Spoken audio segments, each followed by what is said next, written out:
मुन्ना बतूल का अफसानचा सुनते हैं। उन्वान है हैवान।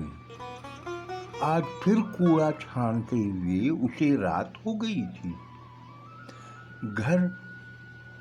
घर में अम्मा खांस रही होगी। कोई कीमती शय मिल जाए कचरे से तो वो दबा ले आए। अचानक उसे पास किसी साए का एहसास हुआ। ओह, ये तो वही कुत्ता था जो रोज उसके पास आकर खड़ा हो जाता था। बस एक दिन उसने उसे रोटी का टुकड़ा डाला था और तब से रोज उसी के पास आ जाता। उसने भगाया भी कि अब अपनी रोटी नहीं खाई जाती, तुझे कहाँ से डालूं? पर वो बस पास बैठा रहता, अपनी जबान बाहर निकाली। उसने सर झटक कर दोबारा कचरे पर ध्यान दिया। अचानक कुत्ता भौंकना शुरू हो गया। वो कुछ समझती इससे पहले कुत्ता अपने दांत निकाले उस पर छलांग लगा गया। वो खौफ के मारे नीचे गिरी। अचानक किसी मर्द के चीखने की आवाज आई तो उसने अपनी फटी आंखों से देखा कुत्ता किसी मर्द जो शक्ल से शराबी लग रहा था। उसकी टांग अपने दांतों में गाड़े हुए था, जैसे जान लेकर छोड़ेगा। उसे ये समझने में चंद लम्हे लगे कि कुत्ता उस मर्द पर क्यों झपटा था, लेकिन ये सोचने के लिए शायद पूरी उम्र लग जाए कि आखिर दोनों में से असल हैवान कौन है। ना खुरासानी रिजवी। सांचा निगारी में एक मौत बदनाम। स्वीडन से उन्होंने अपना अफसानचा अरसाल किया है। उन्वान है अंदाज अपना अपना। अरे समद, तुम कैसे हो भाई? आज यहाँ हेड ऑफिस में नजर आ रहे हो। खैरियत तो है? रशीद अहमद समद को दफ्तर में देखकर बोली। जी जी, सब खैरियत है सर। एक काम से आया था यहाँ। आप बताइए, ईद की छुट्टियाँ कैसी गुजरी? अरे कैसी छुट्टियाँ और कैसी ईद भाई, अल्लाह माफ़ करे। ये साल तो बहुत ही बुरा गुजरा। शाबान, रमज़ान और ईद सब रूखे फीके गुजर गए। रशीद अहमद कानों को हाथ लगाते हुए बोली। जी हाँ, ऐसा ही है। इस साल ना तो रमज़ान की बरकतों का खातिर ख्वाह फैज़ हासिल हो सका और ना ही ईद का कुछ पता चला। समद के लहजे में मायूसी थी। बिल्कुल सही कहा तुमने। ये कोरोना तो सारी खुशियों को खा गया। बस सुबह शाम लोगों की बीमारी की खबरें सुनने या फिर मौत की इत्तलात सुनते गुजरी। हमारे कई जानने वाले इस मूली वबा का शिकार होकर दुनिया से चले गए। और सितम तो ये कि उनकी मैयत पर भी ना जा सके, कांधा तक न दे सके। अब ऐसे माहौल में कहाँ कोई ईद मनाता। रशीद अहमद दुख भरे लहजे में बोले। समद उनकी बात काटकर जल्दी से बोला। जी, वो तो खैर आपकी बात दुरुस्त है, मगर मैं ये कह रहा था कि दरअसल ईद के दूसरे रोज़ बहन की शादी थी और आप तो जानते हैं कि लड़की की शादी में कितने काम होते हैं। पूरा रमज़ान तैयारी में ही निकल गया। ना ढंग से इबादत कर सके और ना ही ईद का कोई मज़ा आया कि ईद वाले दिन ही मायू मेहंदी की तकरीब रखी थी। ख्वाब तो फिर ख्वाब होते हैं। एक ख्वाब आप भी सुन लें। आकाश मुगल का अफसानचा। उन्वान है स्लोगन।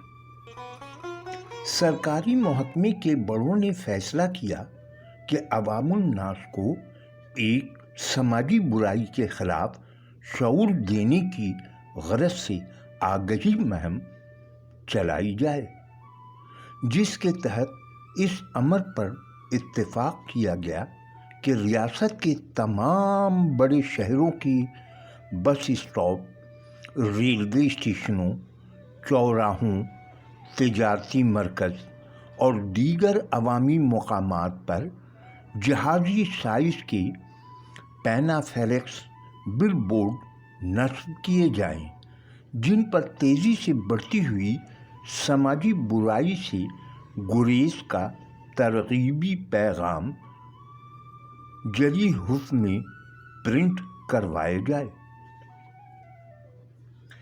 इस मकसद के लिए करोड़ों रुपए के फंड्स मख्तस कर दिए गए।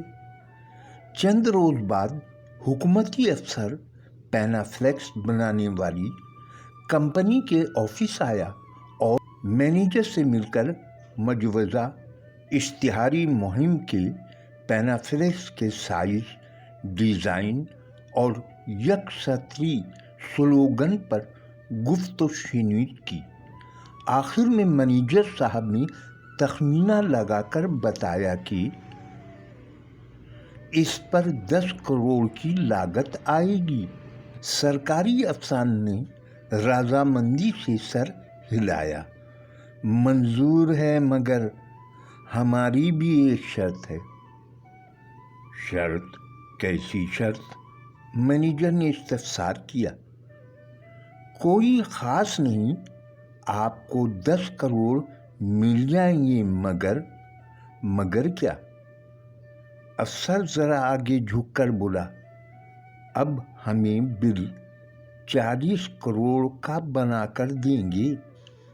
बना देंगे सरकार, बना देंगे, मगर मैनेजर ने चश्मकज़नी करते हुए कहा, इस सूरत में 2% कमीशन हमारा भी है। मंजूर है, अफसर बोला।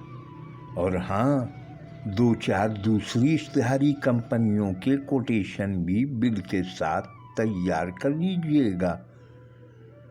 मैनेजर सीने पे हाथ रखकर बोला, सब हो जाएगा जनाब। चंद रोज बाद रियासत के तमाम बड़े शहरों के अवामी मकामात पर लगे कद आदम पैनाफ्लेक्स अवामी तवज्जो का मरकज़ बने हुए थे, जिन पर जली हरूफ में यकसतरी स्लोगन तहरीर था, से नो टू करप्शन। अगला अफसाना सुनाने के पहले बतलाना चाहता हूँ, आप जानते ही हैं कि कहीं अदबी असनाफ में कोई ज़्यादा दिलचस्पी लेता है। बस कुछ लोग हैं जो अदब के मुख्तलिफ असनाफ की आबियारी में लगे हुए हैं। ये चैनल सिर्फ इसलिए बनाया है कि उर्दू की इस सिंफ को जिसे नज़रअंदाज किया गया, सांझा निगारी की शक्ल को अहबाब ने मस्त किया।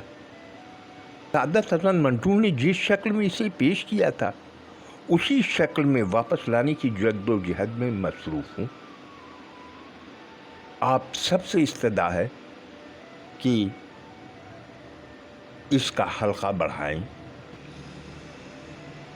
अहबाब को तरगीब दें कि वो अफसाने देखें, सुने। आप सबका साथ कायम रहेगा। अब चलते हैं अगले अफसाने की तरफ, और अब हम सुनते हैं डॉक्टर इकबाल हाशमानी का अफसाना खताकार। अज़ाब के फरिश्ते उन्हें एक तरफ हकाए लिए जा रहे थे। फरिश्तों के हाथों में आहनी गुर्ज और आतशी कोड़े थे। वो इन कोड़ों को उन लोगों पर बरसाते हुए एक जानिब धकेल रहे थे। تم ہمیں کہاں لے جا رہے ہو؟ ان میں سے کسی نے پوچھا۔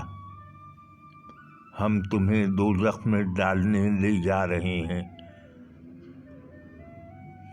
فرشتوں نے قہر آلود نگاہوں سے گھور کر جواب دیا۔ مگر کیوں؟ ہمارا قصور؟ انہوں نے سوال کیا۔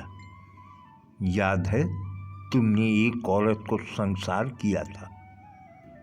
ہاں، مگر وہ زانیہ تھی، ہم نے کچھ غلط تو نہیں کیا تھا۔ تمہیں سزا اس لیے نہیں دی جا رہی ہے تو پھر ہماری خطا؟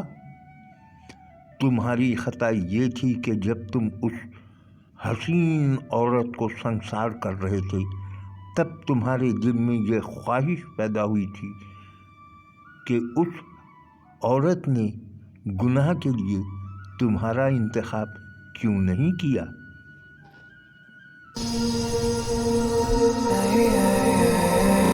سراج فاروقی کا افسانچہ سنتے ہیں۔ عنوان ہے سلوٹ۔ اس کو بڑی کوششوں کے بعد بیڈ ملا تھا۔ کووڈ-19 کا قہر ہر سو جاری تھا، لوگ باغ مر رہے تھے، اسپتال میں علاج کے لیے کوئی معمولی بندوبست نہیں تھا، یا جو تھا ناکافی تھا۔ عجب افراتفری کا عالم تھا۔ ابھی وہ ٹھیک سے بیڈ پر لیٹا بھی نہ تھا کہ اس کے کانوں سے گریہ زاری ٹکرائی۔ ڈاکٹر میرے شوہر کو بچا لیں، مر جائے گا۔ ابھی تو ہماری شادی ہوئی ہے ڈاکٹر، میں بیوہ ہو جاؤں گی۔ دیکھو ابھی میری مہندی بھی نہیں چھٹی ہے ڈاکٹر، ابھی میں نے دنیا میں دیکھا ہی کیا ہے۔ ڈاکٹر نے اپنی معذوری ظاہر کی۔ ہمارے پاس بیڈ نہیں ہے، ہم کیا کر سکتے ہیں؟ ہم مجبور ہیں، علاج کے لیے آپ کہیں اور کوشش کریں۔ وہ عورت ٹوٹ گئی تھی۔ ڈاکٹر کی مایوس کن باتیں سن کر اس نے مزید کہا، ڈاکٹر ایسا مت کہیں، ہمارے پاس وقت نہیں ہے۔ یہ دیکھیں میرا شوہر کیسا تڑپ رہا ہے۔ میرے شوہر کو بچا لیں ڈاکٹر، کچھ کریں ڈاکٹر۔ اس کے نالا و شیون سے پورا ماحول لرز رہا تھا۔ یہی وہ لمحہ تھا جب ڈاکٹر کے کندھے سے ایک بوڑھا ہاتھ آ لگا۔ آپ انہیں میرا بیڈ دے دیں۔ اس آواز پر حیرت اور تعجب میں ڈوبی اس عورت اور ڈاکٹر کی آنکھیں ایک ساتھ اٹھیں اور اس بوڑھے سے جا لگیں۔ یہ وہی بوڑھا تھا جسے کچھ دیر پہلے بڑی مشکل سے بیڈ ملا تھا۔ دوسرے ہی لمحے وہ مریض بیڈ پر تھا اور وہ بوڑھا اسپتال سے باہر جا رہا تھا، چھڑی ٹیکتے ہوئے، آہستہ آہستہ۔ ڈاکٹر کی آنکھوں میں یہ منظر تھا۔ وہ کھڑکی سے دیکھ رہا تھا۔ دفعتاً اس کے کان میں آواز گونجی، سر، بڑی مشکل سے آپ کو یہ بیڈ ملا ہے اور آپ چھوڑ رہے ہیں۔ بیڈ چھوڑنے کا مطلب آپ جانتے ہیں؟ موت۔ ڈاکٹر، میں 80 برس کا بوڑھا ہو چکا ہوں، میرا جینے کا مقصد ختم ہو چکا ہے۔ یہ نوجوان ہے، بیڈ کی ضرورت اسے زیادہ ہے، مجھے نہیں۔ ڈاکٹر کی آنکھیں نم ہو گئیں اور اس نے فوجی انداز میں اس بوڑھے کو سلوٹ کیا۔